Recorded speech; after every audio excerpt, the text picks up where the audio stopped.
This old man is Ben. He was not just an ordinary 70 years old man. He lived his old age to the fullest. He did whatever he could do using his pension savings. He did Tai Chi, played golf, and visited a cafe to drink some coffee. He even sometimes had a vacation abroad. He did all of that not just to enliven his days, but to divert his loneliness after his wife's death. One day, he saw an internship program. The vacancy was from a company called About the Fit. What's unique about the program was that the company was looking for seniors for the job. Ben instantly got intrigued by the program and applied without any hesitation. The reason was that he had a long list of experience in business and marketing. He even had experienced an important position in a telephone book company for over 40 years. Ben was the kind of person that loved challenges and new experiences, so he wondered if working in a new environment with new generations might be a good challenge for him. He then prepared his application video for the requirements. Long story short, he was hired for the job. The first time he set foot in the office, most of the employees were confused. Being a senior intern was not an ordinary thing. Some even underestimated him because of his old age.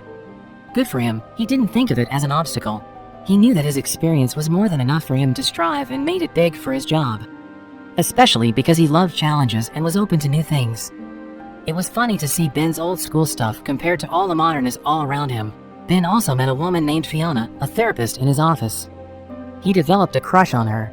Not long after, Ben got a notification on his laptop about his internship program, saying that he would be required to meet the CEO of the company named Jules Ostin.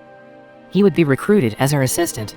Before he went to meet the CEO, Ben's coworker gave him a little suggestion to speak at a quick pace and blink while speaking. The boss was a bit weird. She didn't like a person who didn't blink while speaking to her. When Ben entered her boss's office, he saw her having a serious discussion with another person.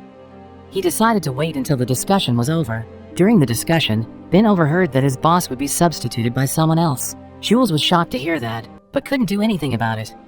She wondered what could be the problem with her. She worked hard to build the reputation of the company from the very beginning and had shown her best dedication to the company since then. The company was also having a good marketing performance and gathered big profits. She didn't know why the company needed to replace her with someone else. She was then told that the problem with her was about her performance. She was often late to important meetings. The employees seemed to hate the way Jules gave her idea. She usually spent more time giving her idea to the employees and made their work way harder with shorter due dates. The investors had full control of the company and she was forced to obey the decision. She was also scheduled for an appointment with her replacement candidate. Shortly after, Ben entered Jules's office. She straight away told her doubts about Ben's ability. She said that he wouldn't be able to adapt to a dynamic working place like her company. She even reckoned to move him to another place since she thought that Ben would be useless for her company. On the other hand, Jules's hard critiques didn't affect Ben's work ethic. He tried to wipe all his boss's doubt about him and his ability to adapt to the office. He would change Jules's perspective and prove that despite his age, he would be a brilliant employee and would be useful for the company. Days passed. While looking out of the window, Ben saw Jules's driver drinking alcohol. He then approached him and asked to replace his work this time since he was afraid that bad things might happen if he drove while he was drunk. The driver accepted his offer and Ben replaced him as Jules's driver. He then drove Jules to the appointed place to meet the candidate. He sometimes looked behind to make sure that Jules was okay. After the meeting, Jules explained to Ben that she refused the first candidate because not only his vision that was suitable for the company, Jules said that the candidate didn't blink while they talked. Ben gave her soup to cheer her up and then drove her home. When they arrived at Jules's house, Jules thanked Ben for everything he had done that day for her, from cleaning her desk, driving her to the appointment, and buying her the soup earlier. Before Jules left, Ben gave her some advice to keep up her good work as the boss and never give up on the company. Ben was a very supportive person and was not shy to show it to Jules. Shortly after, Jules's daughter, Paige, and her husband, Matt, came to welcome her. Despite her job as a career woman, Jules always had time for her family. Unfortunately, her relationship with her husband was a bit complicated. That was because of her busy schedule. She even had to work overnight. The next day, Ben came to Jules's house to take her to the office and her daughter to school.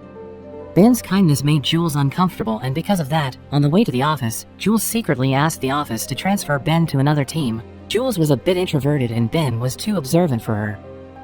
On the same day, Jules was working overnight when she saw Ben in the office. Seeing him all alone, Jules approached him and asked him to accompany her drinking that night. That was the beginning of their good relationship. Ben then asked Jules about the new CEO candidate and whether she accepted the application or not. Jules explained that she refused the application because the candidate showed disrespect to the company. Jules then took her turn to ask about Ben's work experience before he got there.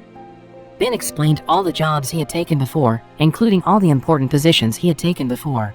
Jules was amazed to know that about the Fit office was once the same place where the telephone book company was. The place where Ben worked before for over 4 years. That was why Ben remembered all the details of the building. He considered that place as his second home.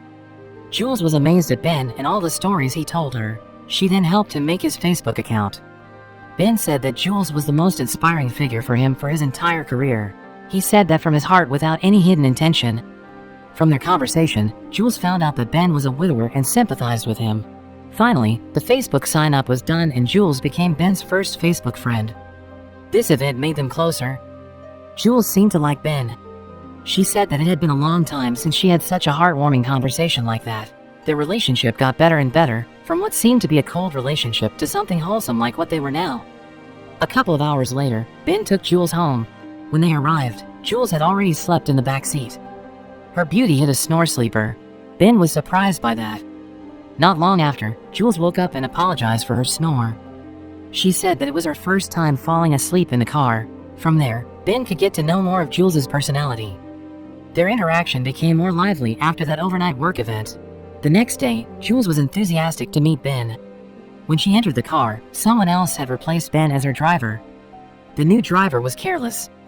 That made Jules afraid and decided to drive the car herself to avoid any accident. She then realized what she had done. The other day, she messaged her coworker to transfer Ben to another team. Since they were already close, Jules felt bad for Ben for what she had done. She then rushed to meet Ben at the time she made it to the office. She wanted to apologize for transferring him to another team. Ben also apologized if he had ever done something bad to her. Jules replied that it was her fault and asked Ben to come back to work in her team again. She also said that since Ben came into her life and talked with her, she got more focused on her work. Ben accepted her offer without any hesitation. When Ben finally returned to the team, Jules moved Ben's table near her office. She even gave Ben the special authority to look at the marketing data of the company, even though the more senior staff didn't have that authority. That staff was disappointed and cried.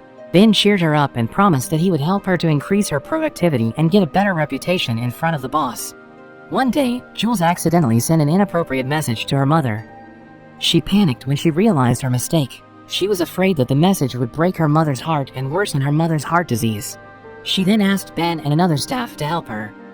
They got the idea to break into Jules's mother's house and manually delete the message from her mother's email. Shortly after, Ben and the others went to Jules's mother's house and successfully broke into the house. They rushed to find the PC.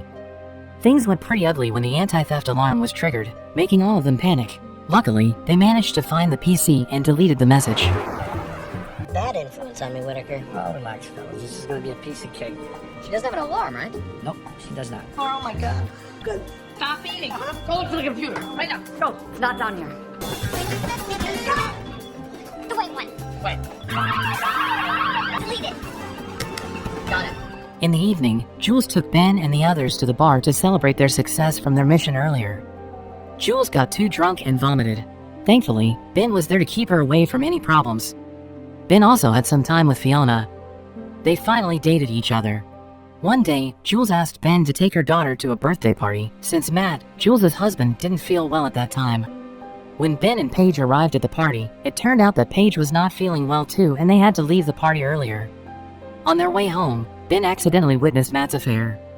He couldn't do anything about it and decided to keep his mouth shut. He knew too well that he didn't have the right to get involved in someone's marriage. When they arrived, Matt shared his marriage problem with Ben. Matt thought that her replacement in the company would be the answer to their problem.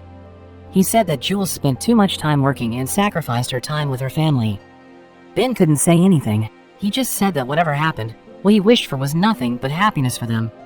What Ben had seen all this time was Jules's fight day and night, not only for the company but also for her family. But behind his calmness, he felt sad about it and thought of it so much. So much that it affected his health. He hid it from everyone and said that he was just tired and needed some rest. One day, Ben accompanied Jules to San Francisco to meet the new candidate for Jules's replacement. When they arrived at San Francisco, Jules invited Ben to her hotel room to have a small conversation and to prepare for her meeting with the CEO candidate the next day. There, Ben shared his marriage with his wife for over 4 years. His wife was a headmaster who would keep calm in any kind of situation.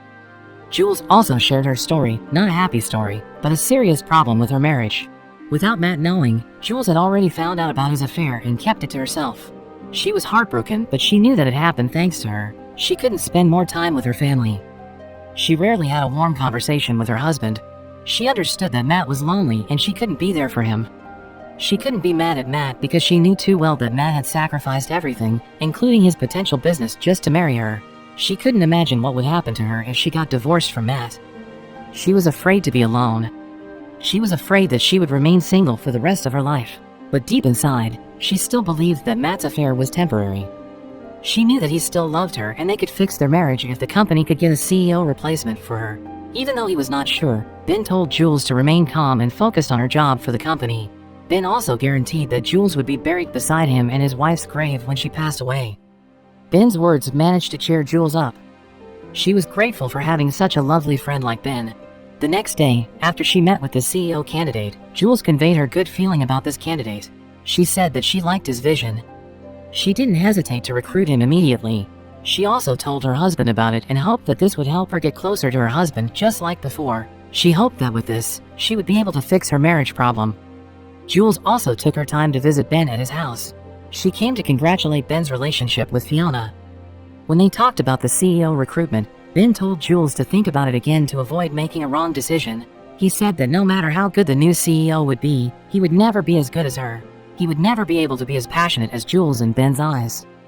He said that he didn't feel right about completely giving full control to the new CEO. Jules was touched. She always knew that Ben was reliable. She didn't only consider him as an intern, but also her friend. Jules was satisfied with Ben's work ethic and kindness. They then went to the office together. In the office, when Jules was about to call the new CEO to inform him about the recruitment, Matt suddenly came to her office. He desperately confessed that he had an affair. He felt guilty and blamed himself for what he had done all that time. Matt begged Jules to stop the recruitment and gave away her position to someone else for a disappointment like him. Matt also apologized and promised to be a better husband for her. With that confession, Jules felt that her husband had regretted his affair and returned to her completely. She felt relieved and cried in happiness. That moment was the turning point for their marriage to be harmonious, just like before. She was optimistic that the company would have a better future too. Jules then went to meet Ben at his desk. It turned out that Ben was away attending a Tai Chi session. With a happy face, Jules approached Ben to tell him about the good news. Ben, who saw her, then asked her to take her time to do Tai Chi with him together.